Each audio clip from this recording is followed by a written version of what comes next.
ओम हरि ओम।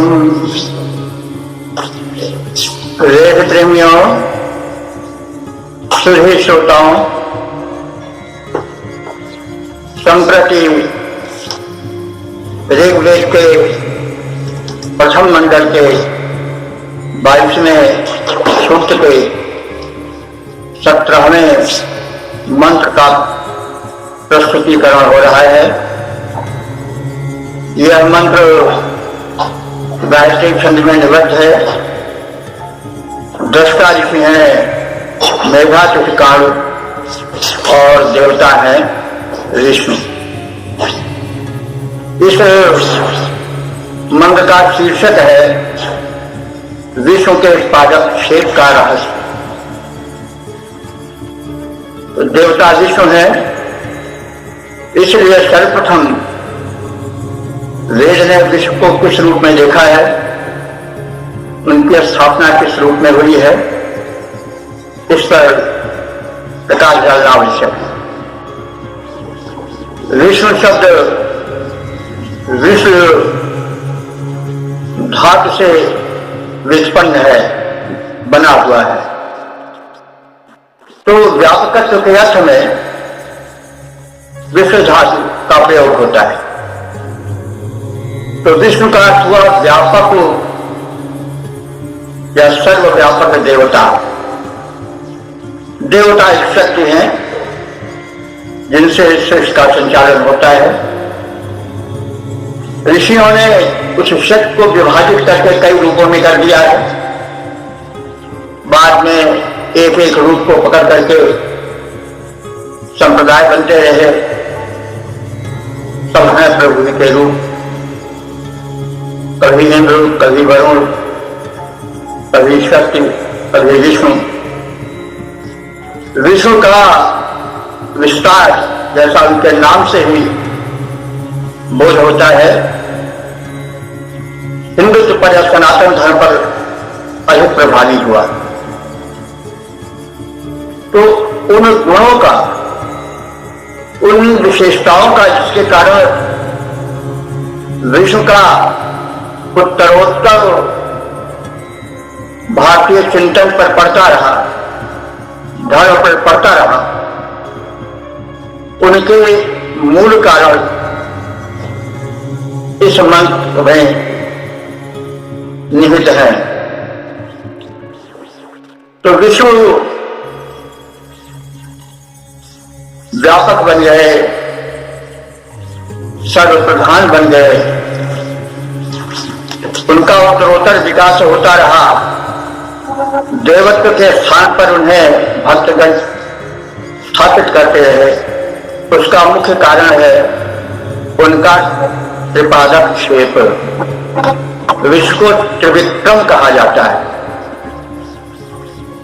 त्रिविक्रम में उन्होंने अपना विक्रम बल का परिचय, अपनी महत्ता का परिचय 3 चरणाक्षेप माने 3 चरण रख करके दिया। तो ये 3 चरण क्या है, यह यहां पर स्पष्ट किया जाएगा। बात रूपक में कही जाती है और प्रतीकों में कही जाती है, क्योंकि वेद एक काव्य भी कहा गया है। और किसी बात को प्रभावी बनाने के लिए रूपक और प्रतीकों का सहारा लिया जाता है। सामान्य व्यवहार में, काव्य में तो उसका प्राधान्य भी होता है। लक्षणा, व्यंजना आदि शक्तियां जो शब्दों की ओर काम करती ही हैं, इन सबको ध्यान में रख करके हमें व्याख्या के क्षेत्र में उतरना चाहिए। तो अब विश्व की जो महत्ता है वो उनके 3 चरण के रखने में है। तो वे 3 चरण क्या है? एक चरण है उनका उत्पत्ति का।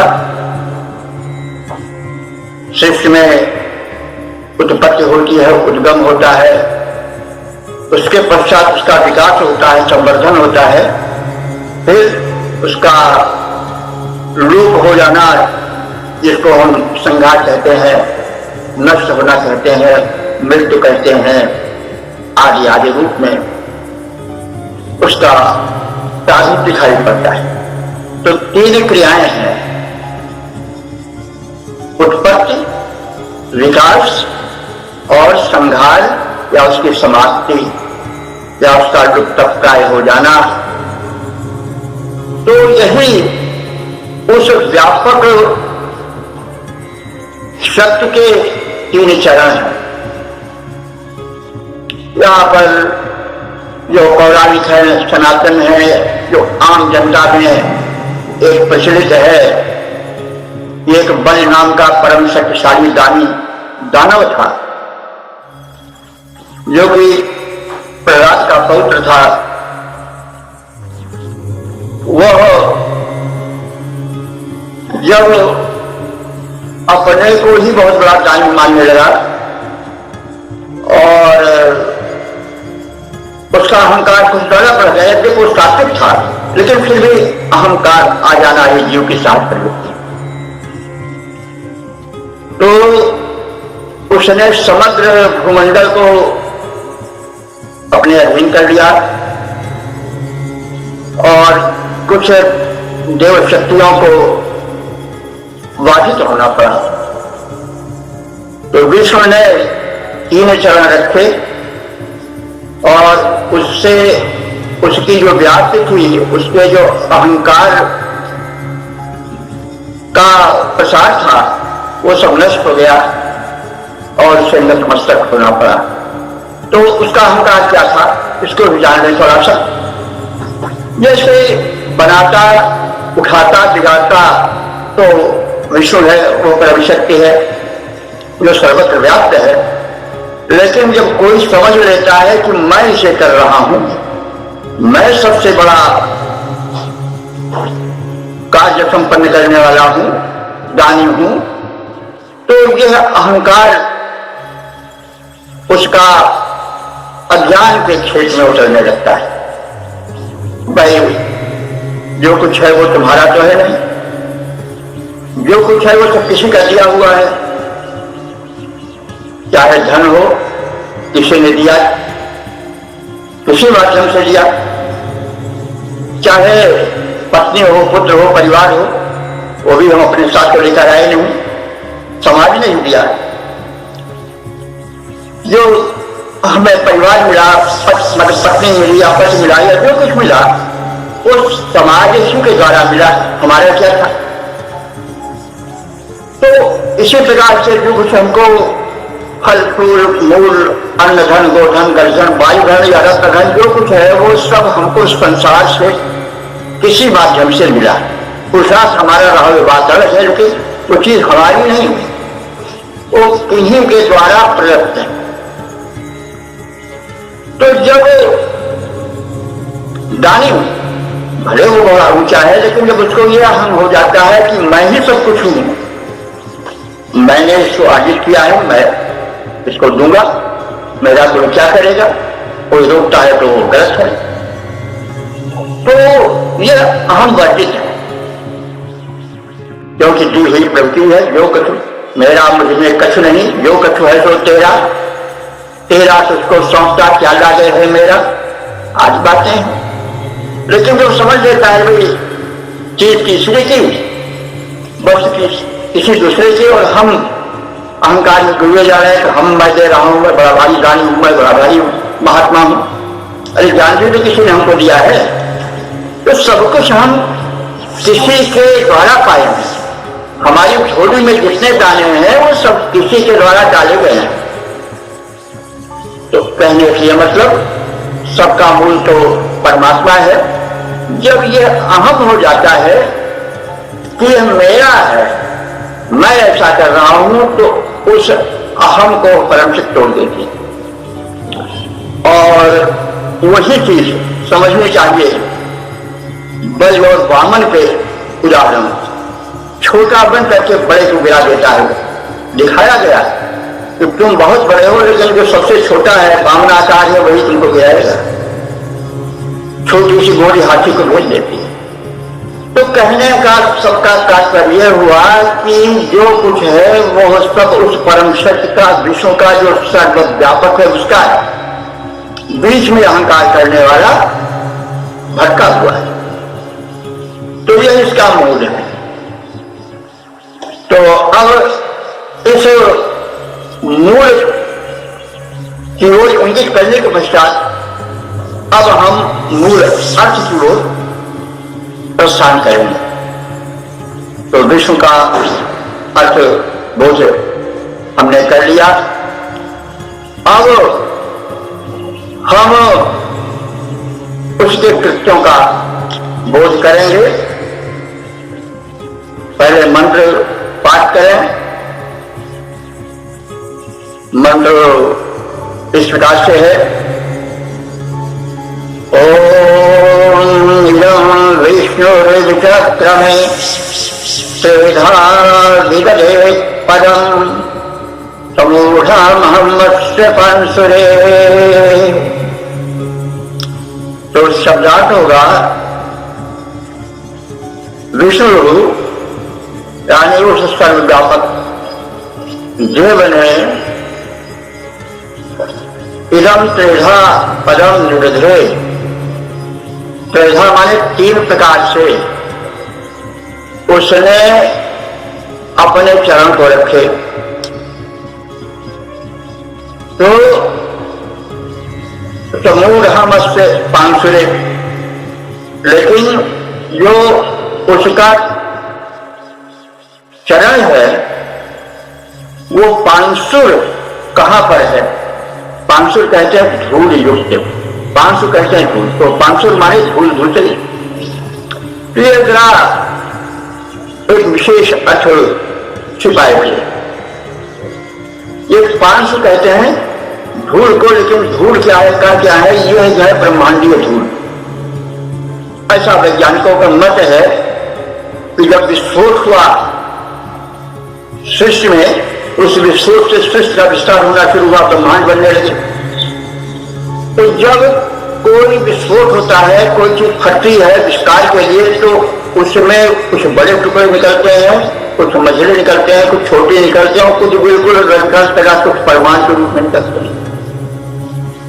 तो इस व्यापक ब्रह्मांड के विस्तार में जो विस्फोट होता रहा वो अभी होता जा रहा है। वैज्ञानिकों का मत है कि अभी ब्रह्मांड विस्तृत होता जा रहा है, वो एक टूटता जा रहा है, बनता जा रहा है। उसी दौरान में हमारी पृथ्वी भी बनी। तो कोई चीज जब टूटती है तो उसमें छोटे सूक्ष्म कण भी होते हैं, और वो कण बड़े सक्रिय होते हैं, बड़े शक्ति संपन्न होते हैं। उन्हीं कणों से क्षण क्षण करके ऊर्जा निकलती है। ये वैज्ञानिक रहस्य है, वैज्ञानिक बोध है। तो ये हमें जानना चाहिए कि यह मत हम समझें कि विज्ञान केवल आज के पश्चिम के कतिपय विद्वानों की देन है। ये विज्ञान हमारे ऋषियों महर्षियों ने बहुत पहले पहचान लिया। ये बात अलग है कि व्याख्या जो हमको उपलब्ध है वो उस रूप में नहीं उपलब्ध है। हो सकता है रही हो, लेकिन हमारा साहित्य बहुत कुछ नष्ट भी कर दिया गया। अंधयुग आया, वैदिक धर्म के विरोध में संप्रदाय खड़े हुए, और विदेशी आत्माओं ने इसको क्षत विक्षत कर दिया। हमारा तमाम साहित्य लुप्त भी हो गया। तो जो इस समय उपलब्ध है उसमें इस वैज्ञानिक चिंतन की सूक्ष्मता की ओर अधिक प्रकाश नहीं पड़ सका। आवश्यकता है उसको प्रकाशित करने। तो पांसुरे माने जो कि धूल से भरा हुआ है, रजकण से भरा हुआ है, शक्ति के सूक्ष्म परमाणुओं से परिपूर्ण है, वो स्थान क्या है? अंतरिक्ष। अंतरिक्ष को हम जाने क्योंकि 3 लोक विशेष रूप से कहे गए हैं। एक है ये भूलोक, जिस पर हम लोग रह रहे हैं तमाम प्राणी। इसके ऊपर का जो भाग है, जहां तक धरती की आकर्षण शक्ति काम करती है, जहां तक पवन का प्रसार है, वह है अंतरिक्ष लोक। और उसके बाद जो स्पेस होता है, इसको आजकल स्पेस कहते हैं, वो फिर अन्य ग्रहों के आकर्षण से युक्त हो जाता है। तो वह अंतरिक्ष के ऊपर का जो लोक होता है वो द्विलोक होता है। तो भूलोक, अंतरिक्ष लोक और द्विलोक, ये 3 लोक हैं। तो द्विलोक शरीर में जो है तथा पिंड तथा ब्रह्मांडे, जो कच्छ के नीचे का भाग है ये भूलोक है, कंठ तक अंतरिक्ष लोक है और ऊपर वाला जो है द्विलोक है। द्विलोक सदैव ज्योतिष रहता है। सूर्य आदि प्रकाशक ग्रह, सशक्त नक्षत्र आदि उसी में निवास करते हैं। और मनुष्य के ब्रह्मांड में भी कहा जाता है ये भाग फिर वाला, यहाँ भी मतलब इतनी शक्तियां हैं कि अभी तक लोग उसका नाप जोक नहीं कर पाए।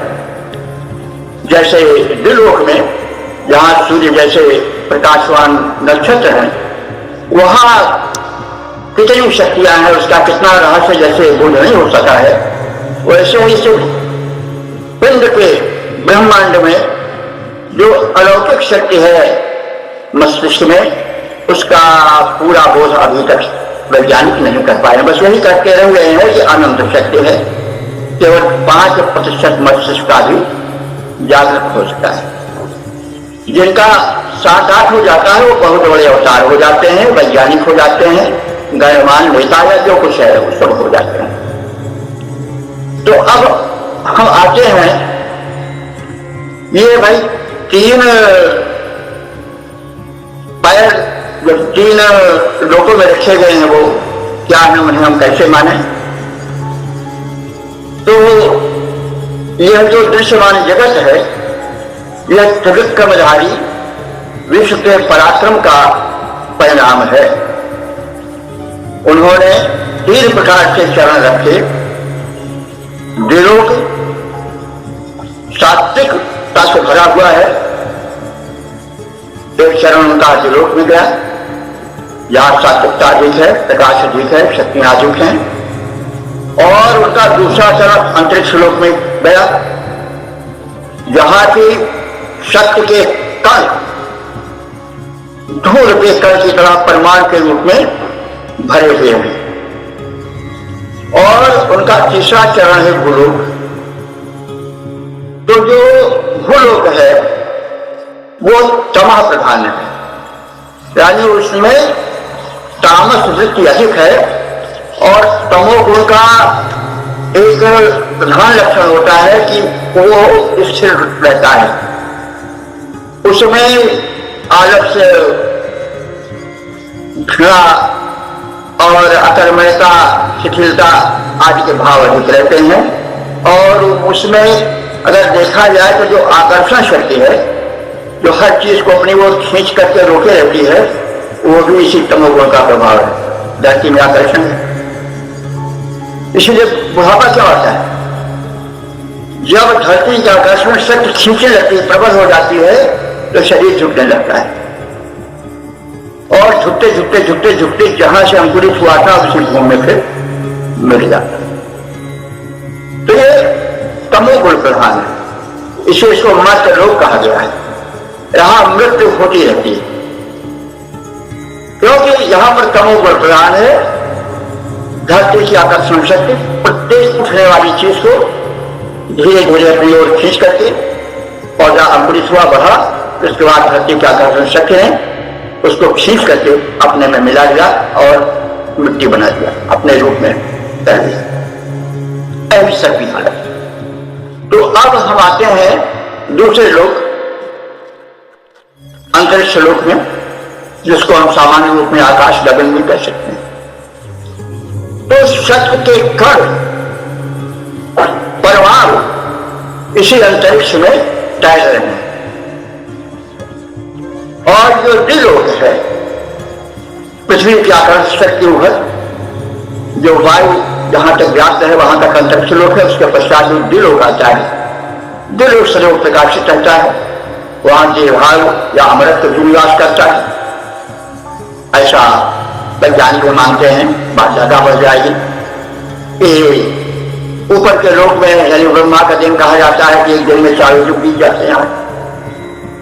वहां का दिन का विस्तार बहुत अधिक होता है, आयु का विस्तार बहुत अधिक होता है। अरे आप अपने धरती पर ही देख लें, ध्रुव प्रदेश में एक दिन एक वर्ष के बराबर होता है, 6 महीने एक दिन, 6 महीने की रात, इसी भूमंडल पर एक दिन एक वर्ष वाला। तो यह जो हो जाते हैं, जो हमें ब्रह्मांड का रहस्य बोध होता जाता है, तो ऋषि ने उसको अपने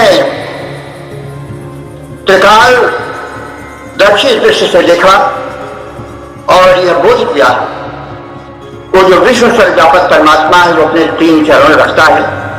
पहला चरण उसका भूलोक पर है, जो तमो प्रधान है।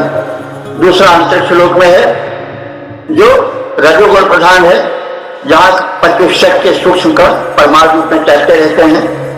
और उसका जो तीसरा चरण है, उसके ऊपर द्युलोक में।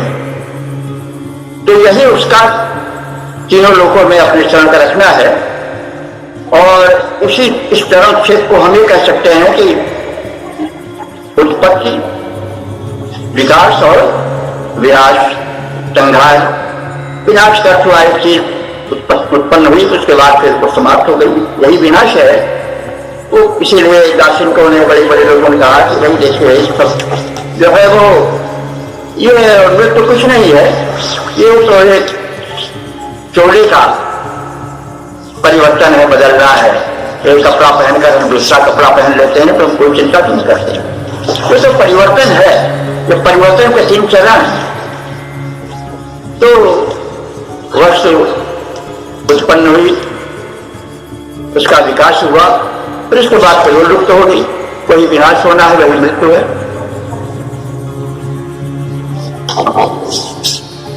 तो विश्व जो व्यापक, सर्वव्यापक, सर्वशक्तिमान देव यहां व्याख्यायित हो रहा है।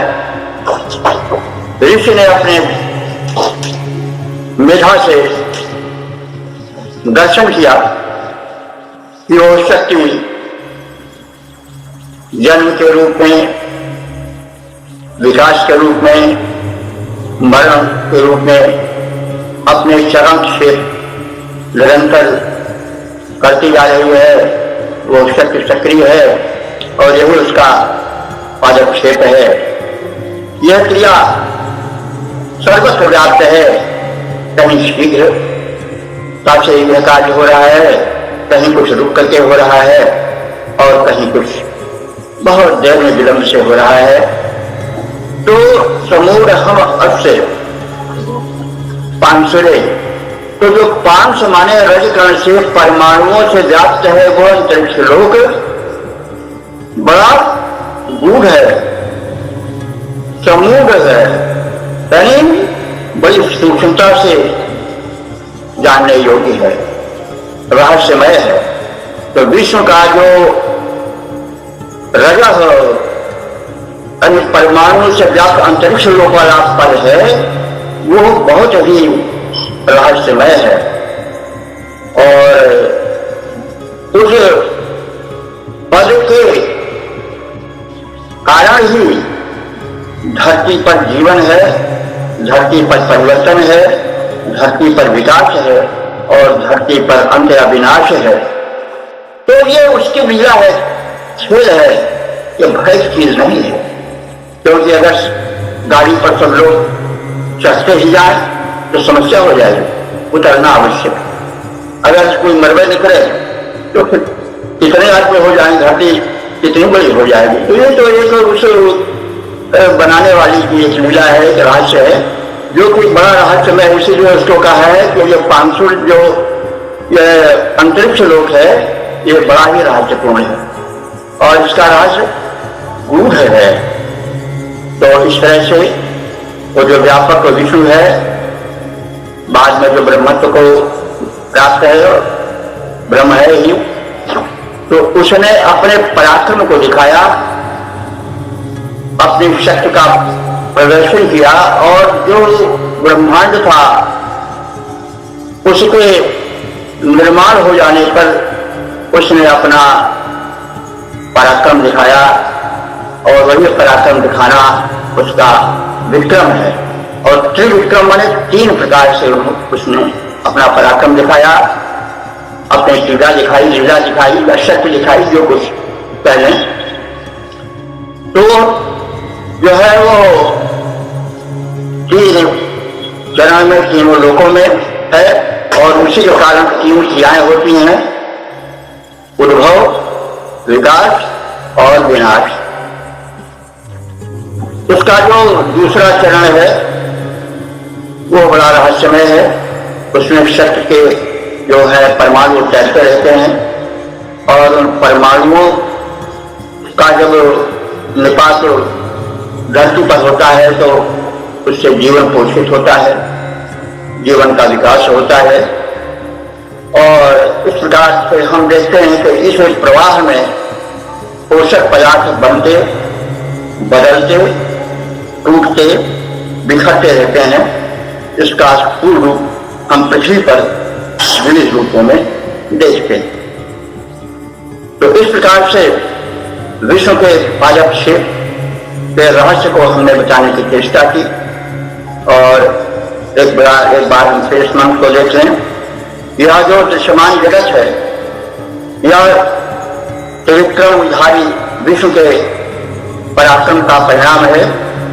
उन्हीं के 3 प्रकार के चरण रखने की योजना से द्विलोक, सात्विकता से अंतरिक्ष लोक, रजस और भूलोक में पादक्षेप करने से तमोगुण की प्रधानता दृष्टिगत होती है। अंतरिक्षगामी पादक्षेप जो उनका है वो बड़ा रहस्यमय है। शक्ति के सूक्ष्म परमाणु अंतरिक्ष में भी तैरते रहते हैं, धारा रूप में प्रवाहित होते रहते हैं। उसमें सारा रहस्य निहित है और उसी ऊर्जा के प्रवाह में पोषक पदार्थ बनते, बदलते, विकसित होते, टूटते, बिगड़ते आज रहते हैं। उनका स्थूल रूप हम पृथ्वी पर 3 रूपों में देखते हैं। तो अब इस संक्षिप्त व्याख्या के बाद अब हम इसका पद रूपांतरण देख लें। व्यापक ब्रह्म विष्णु का ही यह चरम चमत्कार सारा है। 3 लोक में 3 भाग से पद उसने धारा है। अंतरिक्ष का पद उसका अति गूढ़ रहस्य भरा है। अंतरिक्ष का पद उसका अति गूढ़ रहस्य भरा है। उसमें शक्ति तरंगों का रहता निशिदिन पहरा है। उसमें शक्ति तरंगों का रहता निशिदिन पहरा है। पृथ्वी पर आने वाली ऊर्जा उससे संबंधित, पृथ्वी पर आने वाली ऊर्जा उससे संबंधित जो सूक्ष्म रूप से करती है, पूरे भूतल का है पोषण शोषण संचालित होता उसके द्वारा है। व्यापक ब्रह्म विष्णु का ही जो चमत्कार सारा है, जो चमत्कार सारा है। ओम हरि ओम। प्रियात्मन सुधी श्रोताओं, संप्रति हम ऋग्वेद के प्रथम मंडल के 22वें सूक्त के 18वें मंत्र की व्याख्या को प्रस्तुत करने जा रहे हैं। यह मंत्र गायत्री छंद में निबद्ध है। इसके जो दृष्टा इसमें वे मेघा के कारण है और देवता विष्णु। शीर्षक इस मंत्र का है विष्णु का सक्षम स्वरूप। तो विष्णु की क्रियाएं बताई गई। अब उनकी अवशिष्ट क्षमताओं की ओर संकेत किया जा रहा है। मंत्र इस प्रकार से है। ओम त्रिमणि पदाक्रमे विष्णु गोपा अदाभ्य अतो धर्माणि उदाहरण। तो विष्णु के त्रिमणि पदार्थ 3 प्रकार के चरणक्षेप हैं, पादक्षेप हैं, और विचक्र में उन्हीं के द्वारा वे अपना पौरुष, पराक्रम, क्रियाकुशलता, नैपुण्य दिखाते हैं। और ऐसे विष्णु कैसे हैं? गोपा। गोपा माने रक्षक। वे ही सृष्टि के रक्षक हैं। बाद में विष्णु का रूप अधिक पल्लवित हुआ। विष्णु को विकास का या रक्षण का देवता माना गया, जो आजकल अधिक चला है। वे पालन करते हैं। 3 रूपों में एक ही शक्तियां बट गई हैं। आजकल उसको हम ब्रह्मा विष्णु महेश कह लेते हैं। वेदों में उसको प्रजापति कहते हैं, वो फिर अन्य कभी बताया जाएगा। तो है एक ही ब्रह्म, लेकिन उसकी शक्तियां बटी हुई हैं। खैर यहाँ पर उस पर हम प्रकाश नहीं डालेंगे। तो विष्णु गोपा हैं, रक्षक हैं, और कहते हैं अजाध्य, अदमनीय है, अदम्य है। उनको कोई दबाना चाहे, यानी उनकी क्रियाओं में उलटफेर करना चाहे, परिवर्तन करना चाहे तो नहीं कर सकता है। सृष्टि के नियमों का जो ऋत कहा गया है, उसमें कोई उलटफेर या परिवर्तन नहीं कर सकता है। कोई लाभ उपाय करे, सूर्योदय सूर्यास्त का या अन्य जो सिद्धांत हैं, उनको उलटफेर नहीं कर सकता। उसी के अधीन रह करके अपना शोध कर सकता है, क्रिया संपादित कर सकता है। तो इसलिए वो अदाप्त हैं, यानी वे और उनके सिद्धांत जो है वे अदम्य है, मिटाए नहीं जा सकते हैं। और अतो धर्माय धारण, इसी प्रकार से वे जो धरती में धारण करने वाले सिद्धांत बने हैं, जो कि ऋत हैं, शाश्वत हैं, चिरंतन हैं, उनको वे धारण करते हुए चलते हैं। धारण करते हुए चलते हैं, कहने का मतलब वे नियमन ही करते हैं। और धर्म से मतलब यहाँ पर हुआ कि जो एक वस्तु के अंतर्गत या क्रिया के अंतर्गत गुण धर्म होता है, क्वालिटी जिसको कहते हैं, वो यहाँ धर्म से मतलब है। धर्म का अर्थ हुआ कि धृते धारते वा धर्म, जो किसी वस्तु को धारण करने की क्षमता रखती हो या क्षमता बढ़ाती हो, वो धर्म है। धर्म बड़े संकुचित अर्थ में आजकल जो चल रहा है वो धर्म नहीं। ये हिंदू धर्म है, मुसलमान धर्म है, ईसाई धर्म है, ये तो एक ऊपर का भ्रम है, एक बनाया हुआ है, इसके भीतर सत्य अलग है।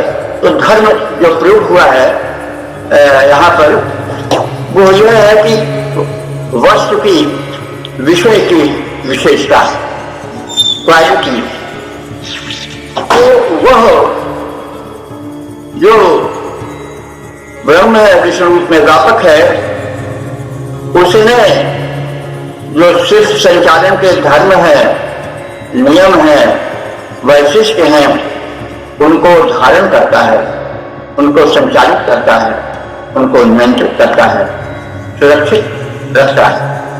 तो इस प्रकार से हम कह सकते हैं कि विष्णु सबके गोप्ता हैं, रक्षक हैं, वे अदम्य हैं, उनकी शक्तियां अदम्य हैं, वे व्याज कर्म पोषित करते रहते हैं, यानी सृष्टि की जो कर्म प्रक्रिया है उनके द्वारा नियंत्रित है।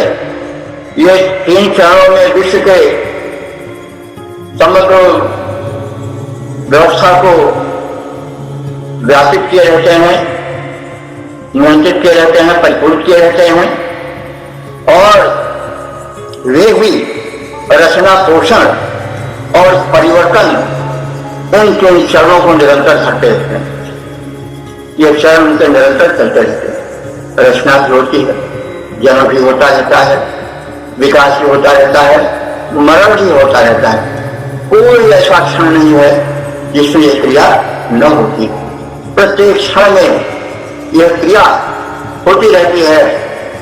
हजारों लाखों जन्म होते रहते हैं, उद्भव होते रहते हैं, लाखों हजारों जो है विकास के दर्शन होते रहते हैं, वृद्धि होती रहती है, पोषण होता रहता है, और उसी प्रकार से प्रत्येक क्षण में लाखों करोड़ों संहार भी होता रहता है। और इस प्रकार से उनका चरण निरंतर चलता रहता है। ये तीनों चरण जो हैं वो उत्पत्ति, विकास और विनाश के हैं। तो यह सृष्टि का एक शाश्वत नियम है जिसका संचालन वो विष्णु करता है। सृष्टि के पश्चात उसके ये तीनों चरण निरंतर चलते रहते हैं। तो इस प्रकार से विष्णु का स्वरूप इस मंत्र में प्रदर्शित किया गया है। उसके त्रिपाद क्षेत्र को संकेतित किया गया है, व्याख्यायित किया गया है। अब हम इस खंड के व्याख्यात्मक स्वरूप को देख रहे हैं। ये विष्णु विश्व में व्यापक हैं, ये विष्णु विश्व में व्यापक हैं। जग के अदम्य रक्षक महान, जग के अदम्य रक्षक महान, यह ज्ञान कर्म पोषित करते, सारी बाधाओं को हरते, धर्मों को हैं धारण करते, त्रिभुवन में बल विक्रम भरते, रचना रक्षण परिवर्तन है ये तीन चरण जिनको धरते, ये तीन चरण जिनको धरते, इनके द्वारा ही अखिल सृष्टि का वे हरि संचालन करते, वे हरि हैं संचालन करते हैं। व्याप्त निखिल महिमंडल में करते समुचित पोषण प्रदान है। व्याप्त निखिल महिमंडल में करते समुचित पोषण प्रदान। ये विष्णु विश्व में व्यापक है।